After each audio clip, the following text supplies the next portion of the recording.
Tyranids have won a major victory at one of Games Workshop's biggest events. There's a whole bunch of 40k terrain kits coming for made to order, and a few rather interesting previews about the Space Marine game. Let's take a look at all of this and a bit more with a roundup of Games Workshop's news this week.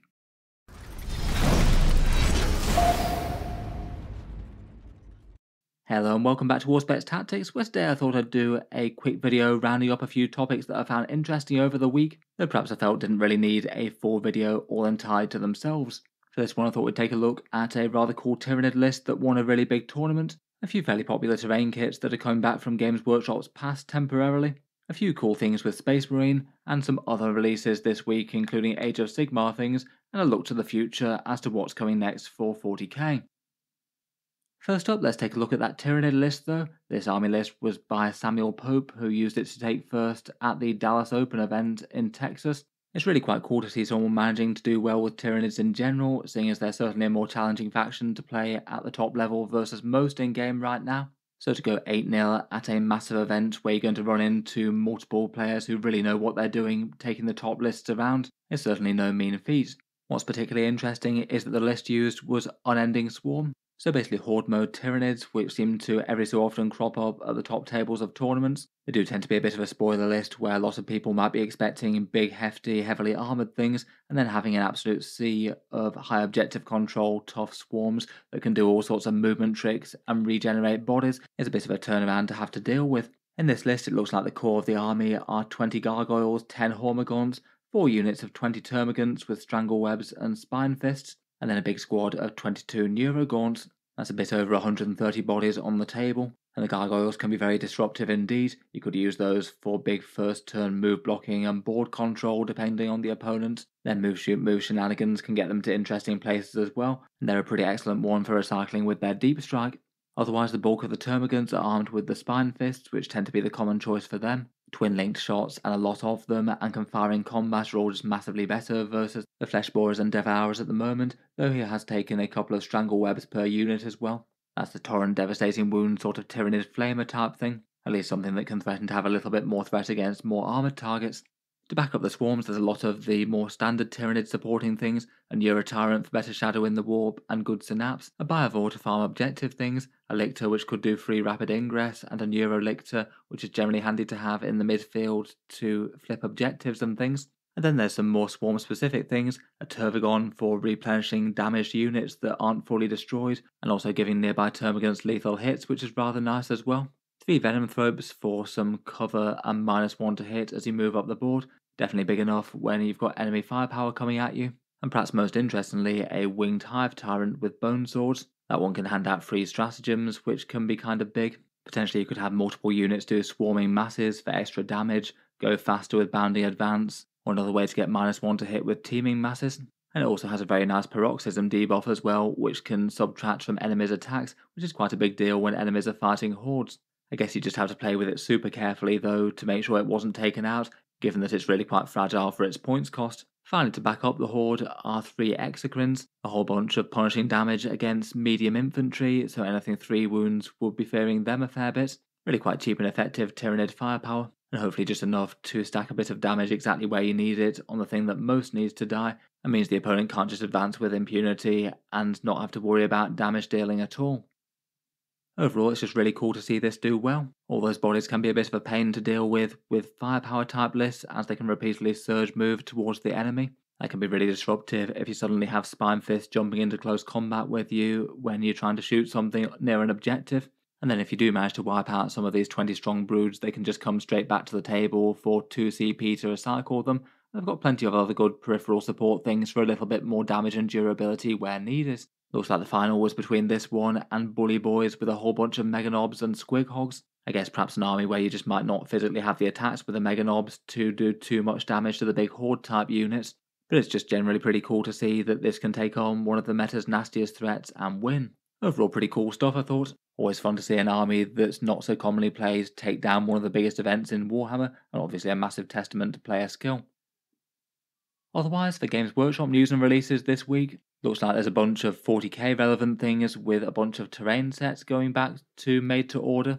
Games Workshop does seem to have a fair amount of plastic terrain kits they kind of have on the back burner that get brought back from time to time. The actual terrain range for Warhammer 40k specific terrain isn't particularly huge. Despite terrain kits not really going out of date, they seem to release them, keep them around for a bit, then quietly take them away. I don't know if maybe they just don't sell particularly well after the initial surge of interest when they released them. In any case, it looks like there's 8 kits temporarily coming back. They should be going live this weekend from Games Workshop from Saturday the 25th. And then usually their made-to-order things go live for a couple of weeks or so, with Games Workshop saying that they'll ship and dispatch them within 180 days after they've made them. Though that number does seem to be kind of variable. Some people are indeed waiting that long, some people get things a fair bit faster. Made-to-order things only come from their core web store direct though, so no luck picking these up at discount retailers. For the kits that are temporarily coming back, the Void Shield generator is one of the more interesting bits. That's previously been a terrain piece that's had some pretty fun and powerful rules in the past, though certainly in 9th and 10th edition Games Workshop have been trying to wind down the impact of terrain on games in Warhammer 40k, at least player bought terrain, with things like fortifications, where they had generic fortifications that you could buy in the past. That's no longer a thing, and even the faction specific ones seem to be kept deliberately really niche rules wise. Still quite a fun and cool techie structure, and beyond that there's the sub-cloister and storage fane that I think came out around 9th edition sort of time. I remember that they featured in that kind of terrible terrain sort of supplement that not that many people had much interest in. Handy enough, just a standard terrain piece with some ruined walls and blocking line of sight and things, I guess. Otherwise there's some fun plasma generators called plasma regulators here.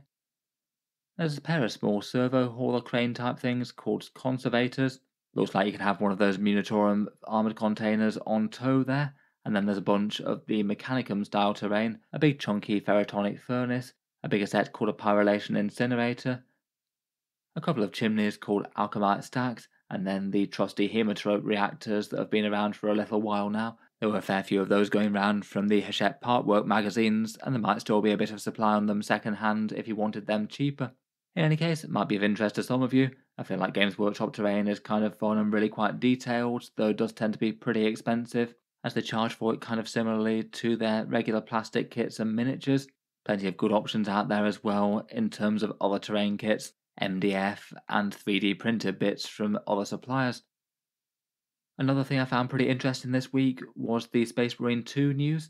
The game felt like it might have been originally intended to release at least sometime around the start of 10th edition, given the big Space Marine vs Tyranids focus it has, plus us having known about it for really quite a while at this point. Looks like the light is at the end of the tunnel though, as it's gone up for pre-sale now. £55 or $60 on Steam. It looks like it's $70 on consoles, and apparently the game's going to be available on the 9th of September to play for the first time. I'm not really personally interested in pre-ordering it at all. If I have a good chunk of time to play it a bit, I'll probably get it at the time. But as well as all the things that they've been previewing for us over the past year or so, there were a few highlights from the Skulls reveal, in that they've been a bit more clear about what game modes they have, and some surprise additions that people weren't necessarily expecting besides in rumours. The main campaign with the level-by-level shooter can be either single or co-op, apparently up to 3 players and across online, which is kind of cool.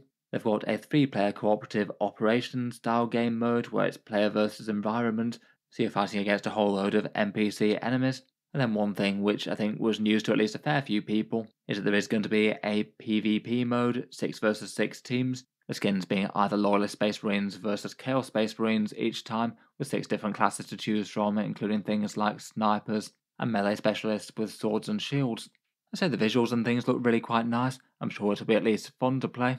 Though obviously we'll have to wait and see if it actually lives up to the hype in terms of actual performance and what the content is when people actually get their hands on it. Seems kind of fun though. I must admit I'm not into every single 40k video game or anything like that, but I'm interested enough to give this one a try myself. Otherwise, for Games Workshop releases this week, it looks like it's going to be Age of Sigmar. The main model release seems to be the Book 6 of their Dawnbringer series, Hounds of Chaos, and the miniature releases for this one seem to be Abraxia's Varenspear for the central miniature of this book, and a whole load of other Age of Sigmar releases, including Brand's Oathbound, and a lot of the individual releases for Dark Oath miniatures, mainly out of the big box. These will all be going up for pre-order on the 25th of May, and I guess it's probably going to be the last big release of Age of Sigmar before that Skaven Tide box for the 4th edition coming sometime in June most likely. It is interesting to see their sort of parallel releases to Warhammer 40k, as that one also ended with a great big campaign book series culminating in Lionel Johnson.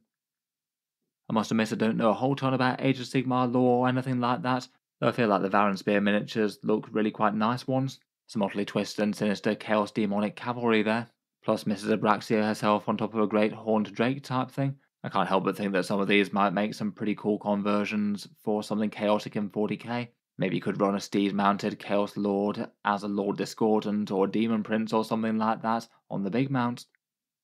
As ever, if any of you Age of Sigmar enjoyers out there were looking to pick them up, if you'd like to, you could support the channel while doing so with the discount links in the video description. It will be cheaper than the Games Workshop web store, and as with anything Warhammer 40k, a small amount goes to help support Auspex Tactics without costing you any more and keep all the videos coming. For the stores listed below, these are the normal pre-order times for when orders go live: midnight for the USA and Canada, and 10 AM for the UK, and midday for Australia. Hopefully there shouldn't be as much of a scramble on these as a few of the bigger Battle Force release sets, though I guess we'll wait and see. Games Workshop does like to underproduce and sell out of things if possible. Looking to the future for Warhammer 40k, and there's already quite a lot of things that we know about. For the thing that's been revealed for the longest time so far, it's a big Kill Team Termination, so it seems likely that that might be coming at least in the not too distant future.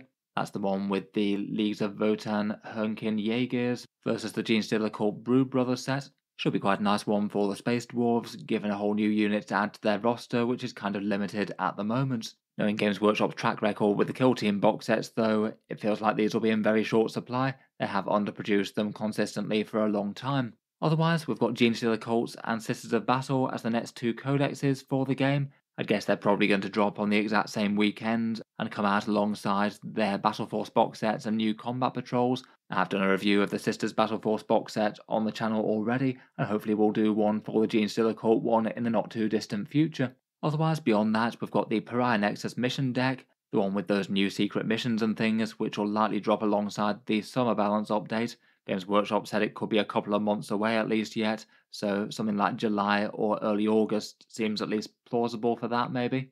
And at some point I guess we'll have the plastic release for the Mechanicum from Horus Heresy. Could be fun if you want some big and stompy automata. A few of them might be able to be proxies for a few 40k units, though the overlap isn't huge. After that, Games Workshop hasn't been super specific about what's coming next. They had a bunch of roadmaps and clues and things towards the start of 10th edition, though most of those have petered out a little bit.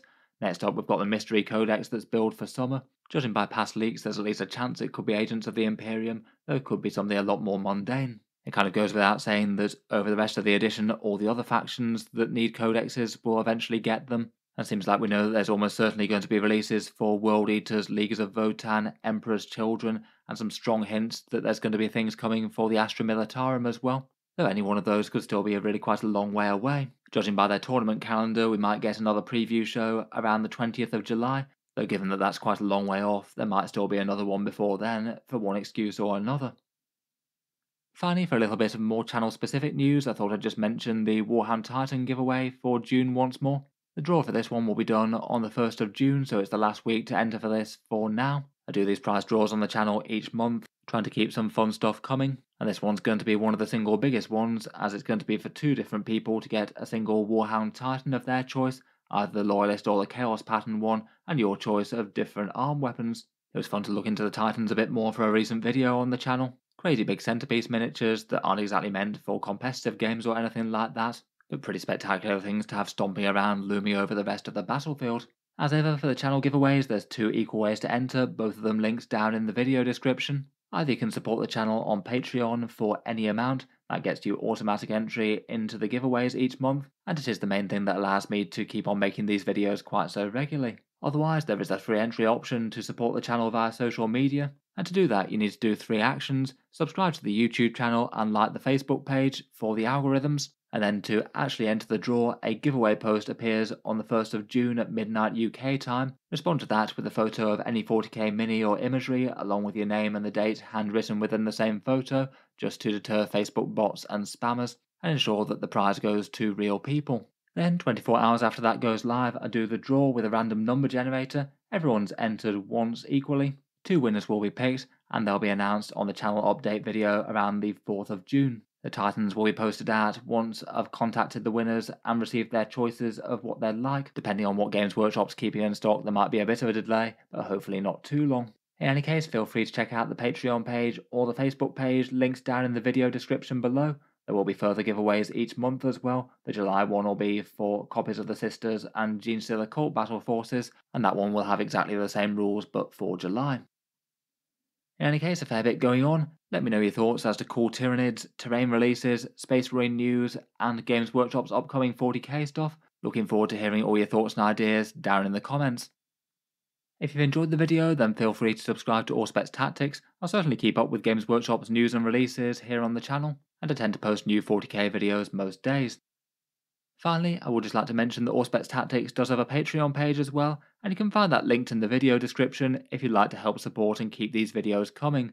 As well as those entries to the giveaways, there's also a few other things, such as seeing other videos early, access to Discord roles and things, and names in the credits for channel's more generous backers. Feel free to check that out down in the video description below if you're interested. In any case, an absolutely massive thank you for listening, and I'll hope to see you guys next time.